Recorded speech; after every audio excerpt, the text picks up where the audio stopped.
So for the past month or so, after releasing the last update, 107, with Iron Wolf and Age Perks and Beavers, Tommi and Mikko have been focusing on some deep code overhauls and refactoring. We've been working on this game for over 4 years, and it's really grown in scope and ambition from what we started out planning to do. And just like when you write an essay or a short story, you write it the first time, you have an idea in mind, but it always benefits from rewriting, and sometimes substantial rewriting. And software development is the same way. You get a body of code that you've written that generally does what you want it to do, but you can see, now I know better what this is trying to accomplish, especially now that it's been 4 years. There are some new coding techniques that we can take advantage of. And so Mikko and Tommi have really dug in. Mikko with the AI code and Tommi with pathfinding and navigation, and really done a deep dive and deep overhaul in those. And those are still in progress, but they're coming along. The AI is going to take a fair bit longer, but we do expect to have some substantial performance improvements, because that's one issue we've found when you've got a lot of pups running around at the den or at the rendezvous site. On some computers that can slow things down, generally just a little bit, but in some cases quite severely. Haven't quite figured that out, but we wanted to do this overhaul anyways because it'll also help with multiplayer, and just in general we want to have this to be as optimized and performant as we can. And in the meantime, Andre and I have been working on a lot of little improvements and tweaks and bug fixes, and we've got another patch coming out probably tomorrow. And then we still have a couple big things to do while the game is in early access. We've gotten some great ideas for achievements, and so we're going to start implementing those soon. We have one last animal in our plans, and that is the bighorn sheep. This is a fake setup. We haven't got them working at all yet. And they're going to be tricky because the navigation and pathfinding around these cliff rocks presents some new challenges, and so that's going to be an interesting thing to tackle pretty soon. And then of course the big thing still to come is Slough Creek multiplayer. We've done a little bit of work on that, but it's going to take a lot more.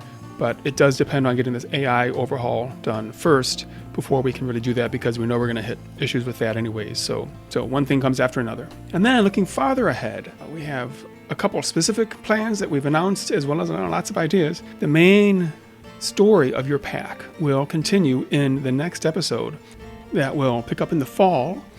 Actually, we were going to have Towerfall. The original plan was for Towerfall to begin at the rendezvous site in the summer, and Slough Creek would end like it did in the old game when you and your pups just get to the rendezvous site. But we decided that was just too abrupt of an ending, and you really want to be able to hang out at the rendezvous site with your pups. And so we extended Slough Creek to include that, and in fact, the 3-month-old pups that you see on the journey mission and at the rendezvous site, we originally made them for Towerfall because that was going to pick up in mid-July. So you might consider that you're getting a little sneak preview of Towerfall when you're loafing at the rendezvous site. So Towerfall will pick up in the fall, in October, and in fact, pups go through a lot of growth in those couple months between July and October, and they're basically look like small adults. And so enjoy the cute little pups while you have them at the rendezvous site, because they grew up so fast. Anyways, the Towerfall area in Yellowstone is not far from the Amethyst Mountain and Slough Creek areas. Here we can see on this 3D map of the area, here's Amethyst Mountain, and then the slopes going down to the Lamar Valley.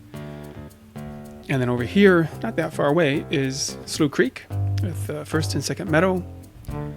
And then Towerfall is just to the southwest of those. Again, not very far. And of course, then the centerpiece of Towerfall is Towerfall, the waterfall. When we started working on all the new WolfQuest stuff early on, 4.5 years ago, we actually did start with Towerfall and did some work on that, and then realized we need to back up.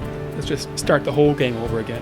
So this is as far as I got with Towerfall back then. This has the old Wolf model, and I'm not even sure if I'm going to reuse this. In 4 years, I've learned a lot making the maps for Slough Creek and Amethyst, but this gives you a hint of what it'll look like. The other big features here is the Yellowstone River, the valley here, the sort of valley canyon, as it flows north past Towerfall. And then actually Tower Creek, which feeds into Towerfall, and then the Yellowstone River, or flows down from the west. Now, we're still getting oriented and getting familiar with this area, so the size and shape and placement and all that might change a little bit, but this is basically where the Towerfall map will be.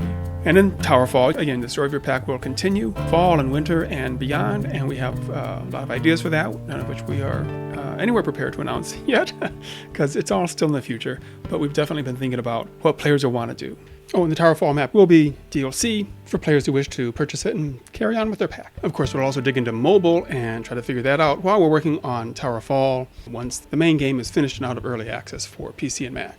And then The side map, the little extra map, Lost River is in the game now from the old game, so it's a small map and pretty simple and basic compared to the new game maps. And I have squeezed in some time over the past few months to start working on the expanded anniversary edition of Lost River, which will also be DLC, that will bring it up to the standard of the other maps in the game. So here's what I've got so far. This is very rough. It will likely change in small and possibly large ways. You can see where the town is here, and then the back country extending up into the mountains is quite extensive. We keep thinking of cool things to put in it, so we're excited about that, and we'll be working on that alongside of Tower Fall once we get these remaining features of the main game released. So the future is bright, lots of stuff still to come, so thanks for playing the game, and we hope you'll stick with us.